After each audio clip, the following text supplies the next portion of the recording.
JFCM కోర్టులో కానివ్వండి, జిల్లా కోర్టులో కానివ్వండి బెయిల్ పిటిషన్ మరియు కస్టడీ పిటిషన్స్ ఉండే. ఇక్కడ బెయిల్ పిటిషన్ రేపటికి పబ్లిక్ ప్రాసిక్యూటర్ గారు మంత్రి వివేక్ చెప్పినట్టు పిటిషన్ రేపటికి వాయిదా వేయించిండు. సరే, ప్రాసిక్యూషన్ కానివ్వండి, పోలీసులు కానివ్వండి, రేవంత్ రెడ్డి సర్కార్ చెప్పినట్టు మంత్రి చెప్పినట్టు నడుస్తూ ఉన్నారు. మాకు చట్టంపై నమ్మకం ఉంది. సరే, ఆ చట్టం మాకు బెయిల్ ఇస్తా అని చెప్పేసి రేపు మేము ఆశిస్తూ ఉన్నాం. కస్టడీ పిటిషన్లు కూడా వాదనలు జరిగినాయి. ఆ వాదనల ప్రకారం కూడా పీపీ గారు చెప్పిన దాంట్లో ఎలాంటి పస లేదు.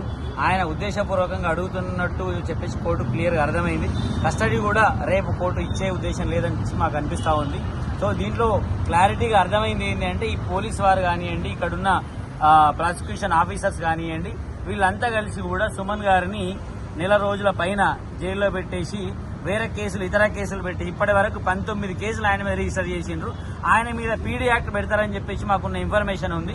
సో ఇలాంటి ప్రభుత్వం ఇలాంటి దుశ్చర్యలకు, ఇలాంటి కక్షపూరితమైన చర్యలకు పాల్పడితే మేము రాష్ట్ర వ్యాప్తంగా కూడా విద్యార్థులు కానివ్వండి, రాష్ట్ర వ్యాప్తంగా బీఆర్ఎస్ పార్టీ నాయకులు కానివ్వండి, దీని మీద పెద్ద ఎత్తున కూడా మేము ఉద్యమం చేసే పరిస్థితి వస్తుంది. మరో తెలంగాణ కిరీటం జైల్లో పెట్టేసి తెలంగాణ ఉద్యమాన్ని మరో రెచ్చగొట్టే విధంగా రేవంత్ రెడ్డి సర్కార్ చేస్తూ ఉంది.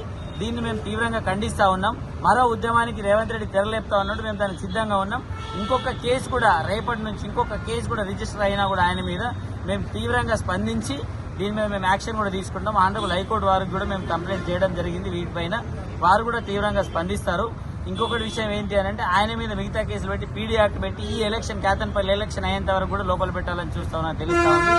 అవి ఏమి కూడా ఈ మంత్రి వివేక్ చెప్పినట్టు నడవాయని చెప్పేసి తెలుస్తా ఉంది. మాకు ఈ రోజు అందిన సమాచారం ఏంటంటే మొన్న కేబినెట్ మీటింగ్ లో సుమన్ గారికి జైల్లో పెట్టినందుకు మంత్రి వివేక్ గారికి నల్గొండ జిల్లాలోని కుక్కాడం గ్రామంలో 1 ఎకరం 37 గుంటల భూమి ప్రభుత్వం ఆయనకు గిఫ్ట్ గా ఇచ్చినట్టు తెలుస్తా ఉంది.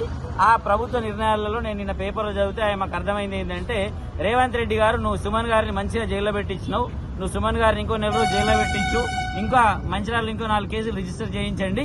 ఆ 4 కేసులు రిజిస్టర్ చేసిన దానికి మీకు వాల్యుబుల్ కోట్ల విలువైన భూమిని చెప్పేసి ఆయన కోట్ల విలువైన భూమిని ఆయన మంత్రి వివేక్ దారాదత్తం చేసిండు. మరియు ఏదైతే ఈ దళిత నాయకుడు మా సుమన్ గారు ఉన్నారో ఆ దళిత నాయకుడు పేద వర్గాల నుంచి వచ్చిన నాయకుడిని, ఆ దళితుడిని ఎట్లయినా మొదటి నుంచి ఆయన తొక్కేయాలనే ఉద్దేశంతో ఈ మంత్రి వివేక్ పనిచేస్తా ఉన్నాడు. ఈ మంత్రి వివేక్ భరతం పడతాం మేము. ఈ మంత్రి వివేక్ తిరగకుండా చూస్తాము.